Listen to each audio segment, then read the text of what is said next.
Marvel Superheroes vs Street Fighter, the video game where the cast of Street Fighter would do combat with the cast of the greater Marvel Universe for the first time. Building off of the commercial success and popularity of X-Men vs Street Fighter, a short 10 months later Capcom would hastily release its sequel. Now gamers could not just play as X-Men characters, but the likes of Spider-Man, Captain America, the Incredible Hulk, and more. On paper the concept was very solid, even if many gamers were still perfectly happy with X-Men vs Street Fighter for now. But you know Capcom, when it came to their fighting game releases, they were not exactly conservative at spacing them out. So did this game feature enough changes from its predecessor to justify its release? Well, not everybody thinks so, with it often being proposed that this crossover game is in fact nothing more than one of the laziest cash grabs ever. Holding such thoughts in mind, join me today as we not only discuss the truth behind this, but whether or not beneath all the recycled assets, something quite special exists instead. Hello ladies and gentlemen, Big Daddy Top Hat here. This is the story of Marvel Superheroes vs Street Fighter. Yeah! If you're watching this video, one would highly suspect that you either like Street Fighter, Marvel Superheroes, or have a symbiotic love for both of these things. So if you're one of such people, make sure you hit that subscribe button now to get weekly videos on these topics. I promise to try my best to entertain you, so enjoy. You have got to love the iconic X-Men vs Street Fighter game. Well, if we are not talking about the PS1 version at least. This 1996 game was fantastic and features a legendary roster of both X-Men and Street Fighter favourites. To be fair, 1996 was generally an interesting year for the Street Fighter brand. Street Fighter Alpha 2, Street Fighter EX and X-Men vs Street Fighter all came out in the exact same calendar year. That's a lot of Street Fighter, and that's without even mentioning all of the 1997 content as well. Despite this oversaturation for myself and many others at the time, the most intriguing of these was the X-Men crossover. The game brought so much to the table, and was a mind-blowing experience to almost all that came into contact with it. Not only did it include the unfathomably cool concept of featuring a mixed roster of Street Fighter and Marvel mutants, but on top of that it birthed the line of games with fantastic tag team mechanics. This is without even mentioning the Children of the Atom game Air Combat that it builds on, the inclusion of infinite combos, huge impressive attacks, variable combination moves, and all of the other amazing features it included. X-Men vs Street Fighter was a lot more than a simple cash grab, exploiting two famous licenses. In fact, on release it was one of the most unique fighting games ever conceived. To make X-Men vs Street Fighter's popularity all the more impressive, all of this was achieved in a period whereby polygonal fighters using 3D character models were regularly turning the most heads, so it's no wonder Capcom was so keen to produce a follow-up. The sequel to the Street Fighter X-Men crossover would arrive in Japanese arcades as quickly as July 1997, 10 months after Wolverine and company had graced us with their presence in a Capcom fighter previously. In order to be able to pump out another game of this flavour so quickly, it is very clear that Capcom used their previous crossover outing as a base and worked from there. So what would be the same and what would be different? As expected, Marvel Superheroes vs Street Fighter would once again be programmed to run off of the Capcom CP System 2 arcade hardware. And like with any profitable arcade game, a decent attract mode would be included in order to get gamers to part with their cash and insert their precious small round things into Capcom's alluring slot. So let's look at this game's introduction. Are you ready, true believers? Capcom and Marvel have joined forces once again to bring you in Marvel Superheroes vs Street Fighter. Survive uncanny adventure. Don't miss out on the enjoyment of a lifetime. Behold, amazing fantasy! Don't miss the most amazing tag team fighting game ever! Are you ready for a new challenger?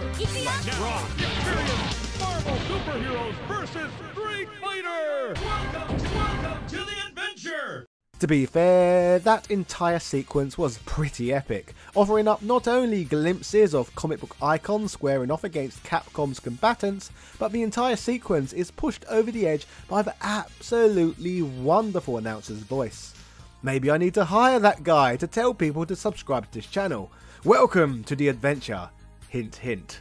This utter vocal lunatic hangs around throughout, and beyond the game's delightfully flashy attract scenes, he is omnipresent on the character select screen too, playfully challenging gamers to choose their alter ego. Wonderful. Speaking of the character select screen, the roster differs quite significantly from the previous X-Men vs Street Fighter title.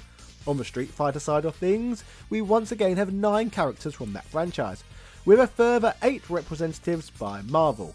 Some players at the time may have been disappointed that on the Street Fighter side not much has changed here, with only 2 fighters being switched out for others. Charlie and Cammy are out, and in their place are the comical Dan and the affable Sakura. The latter, in my opinion, being a particularly strong choice, as thematically she fits the game very well.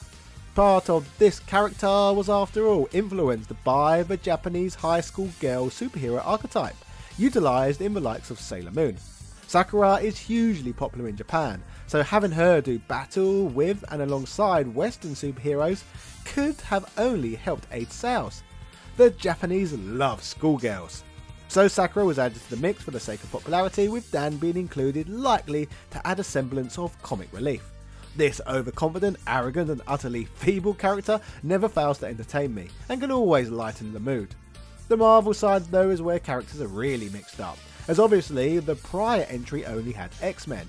In fact, only Cyclops and Wolverine make a return in this game, opening up the other roster spots to other Marvel heroes and villains.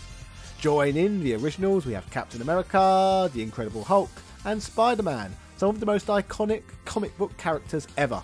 And joining them in the remaining roster spots we have Shuma Gorath, Blackheart and Omega Red, who I must say are some arguably questionable choices. So, why did Capcom do this, you may ask? Well, this is where accusations of laziness can be easily brought in. You see, when it comes to the roster of this fighting game, Capcom did not bother to create any new character sprites for either Marvel or Street Fighter characters. Instead, each of these was simply lifted and recycled from previous games. All the Street Fighter sprite work is taken from the Street Fighter Alpha series, and the Marvel character sprites are either from Capcom's previous Marvel Superheroes game or X-Men Children of the Atom. Those who had played the prior titles would be completely familiar with this base roster, which was a tad disappointing. Fortunately, the game does include some secret characters, but Capcom decided to lazily take a leaf out of Mortal Kombat's playbook by offering palette swaps of existing characters, but giving them different names. These include ridiculous oddities such as Armoured Spider-Man, Evil Sakura, Mech Zangief and more. My particular favourite of these is US Agent, as it sounds like the name you would see written on the packaging of an unlicensed Captain America costume, in an attempt to avoid infringement. Also yes, I do know US Agent is an actual official Marvel character, but it still sounds super Chinese bootleg. So the roster in the arcade game is essentially just a mix of characters from pre-existing Capcom titles. But what about if we look past this? Does the rest of the game bring much freshness forward? Beyond the roster, we of course have the game's stages themselves. Sadly, it does not appear that any of these are new, but once again just old assets that have been slightly tweaked. From everything we have covered so far, it's actually quite difficult to look at Marvel's superheroes vs Street Fighter as even a standalone game, as a case can be made that it was just a newer version of X-Men vs Street Fighter, much in the same way that Street Fighter 2 Turbo Hyper Fighting was an upgraded Champion Edition. Speaking of things that are the same, you even do battle with Apocalypse again at the end of the playthrough. However, to be fair to the game, there is a cool twist which personally I think was very entertaining. Past Apocalypse, another opponent lays in wait, the infamous Cyber Akuma. Yes, he is basically just a Terminator wearing a pair of sandals, but he provides a tough challenge to gamers who are looking to defeat this Hadouken throwing maniac. Scary stuff. When it comes to an upgrade of a previous Capcom fighting game, a feature you would expect most from such a project would be some balancing and refinement to combat, with perhaps a few new mechanics trickled in here and there. In Marvel Superheroes vs Street Fighter's case, the notable addition to the gameplay is something known as variable assists. Using this new technique, the player can summon their off-screen character to perform a special attack without switching their currently controlled fighter out of play. This opens up a realm of new possible combos during matches, which further expand on the purpose of having a second character at your disposal. All in all, this improves on the tag team action, and as a result, this mechanic was continually carried over to further entries in the Versus series. so that's another massive positive in this one's favour. According to Seth Killian, a former Capcom USA community manager, commenting on this game previously, he stated that the primary goal with Marvel Superheroes vs Street Fighter was to tone down the insanity that occurred on screen when compared to in X-Men vs Street Fighter. Basically, what he meant by this was that the developers wanted to make the game more competitive and balanced. Now, X-Men vs Street Fighter is an extremely fun, chaotic game, but due to coding flaws and a lack of beta testing, gamers can pull off infinite combos. Many gamers were hugely entertained by this, but to make the affair more competitive, Capcom would ultimately release 3 different versions of the X-Men crossover in an attempt to remove this unintended feature. Capcom did try their best to remove all the known infinites, however, their efforts to remove all of them was ultimately futile. So what for Marvel Superheroes vs Street Fighter?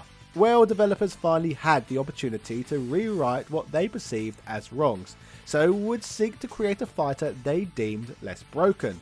To be fair to Capcom, they were fairly successful in achieving this feat. However, quite amusingly, fan reception at the time was fairly negative with regards to these changes, as they looked at the game to be offering them less freedom than with the previous entry. Proof that sometimes games prefer something a little less sanitary and rougher around the edges.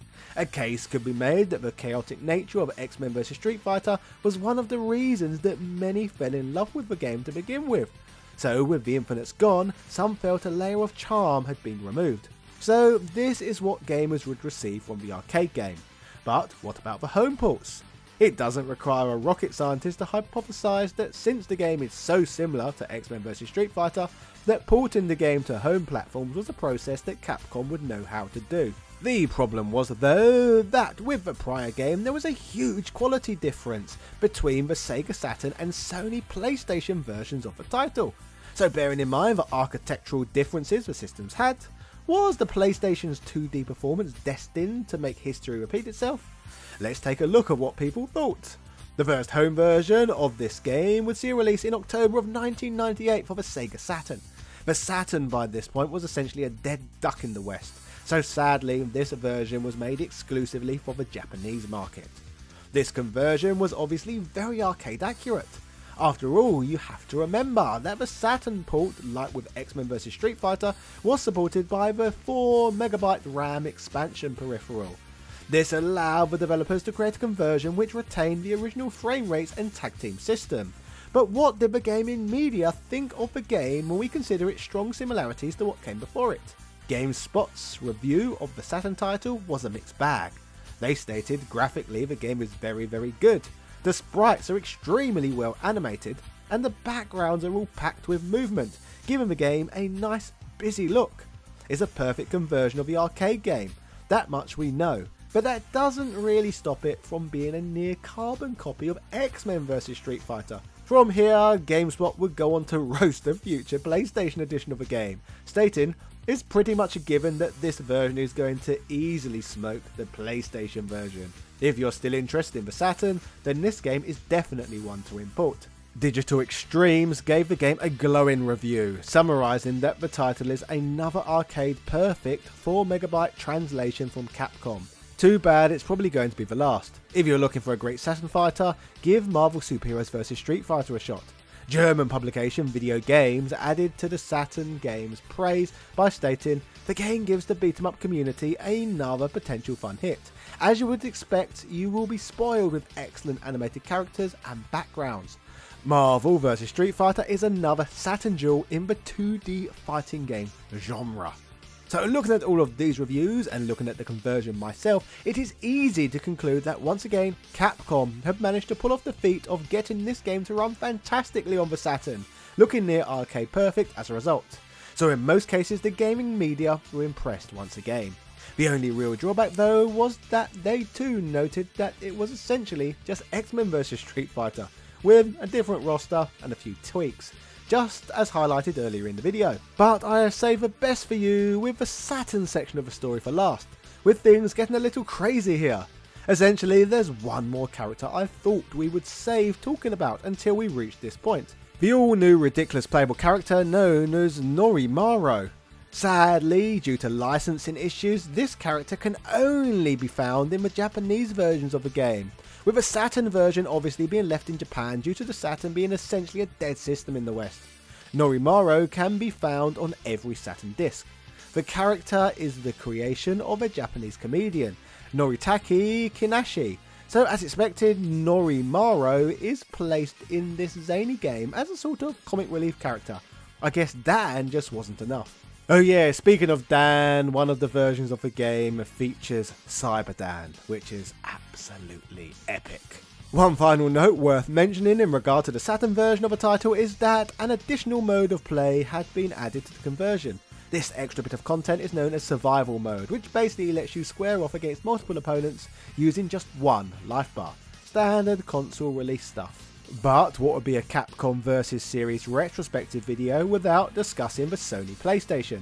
The PlayStation version of Marvel Superheroes vs Street Fighter would be reported on in October of 1998 by IGN, which was 4 months before this conversion would arrive on the system, not reaching the platform until February of 1999.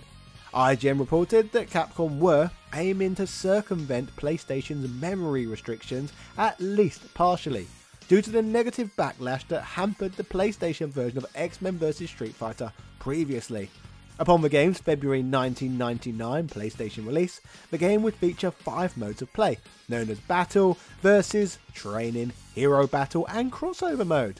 Sadly though, once again Teddy Long was very disappointed, as the conversion was once again missing the tag team mechanic players, which was obviously due to the same reasons as before. Capcom were once again unable to overcome the issue of the Sony system not being able to hold 4 character animations in its working memory simultaneously. As for the notable modes, Hero Battle is a sort of endurance mode, where both yourself and your opponent pick a selection of fighters each, with the competitor who manages to KO the entirety of the opposing team being declared the winner.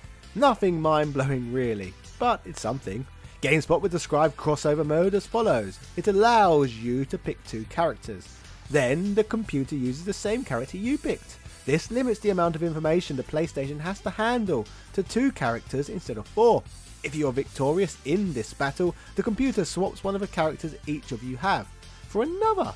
This is done so you aren't playing with and against the same 2 characters each fight. To put it simply, this mode is a kind of compensatory one for the traditional tag team action being missing. However, reviewers such as GameSpot were unimpressed by this, commenting, "It gives you the tag team experience of the arcade, but having to deal with the rotating character thing and having to fight mirror images of yourself is extremely weak in comparison." Speaking of GameSpot, they were the entity who gave X-Men vs Street Fighter on the PlayStation an outrageous verbal bashing. Overall, however, this time around, they did not seem to hold quite as harsh an opinion, appearing slightly more balanced with the latter game. They wrote, "Visually, Marvel Superheroes vs Street Fighter looks good, but when you compare it with its arcade counterpart, it simply fails. The colours aren't nearly as vibrant, and the game suffers from quite a bit of slowdown. Street Fighter fans will definitely feel the typical Street Fighter gameplay, but in the end, it's all a question of how starved you are for another Street Fighter game." IGN added similar review feedback stating, "While there's no denying that Marvel Superheroes vs Street Fighter is a fast, fun and solid fighting game, it certainly isn't without flaws.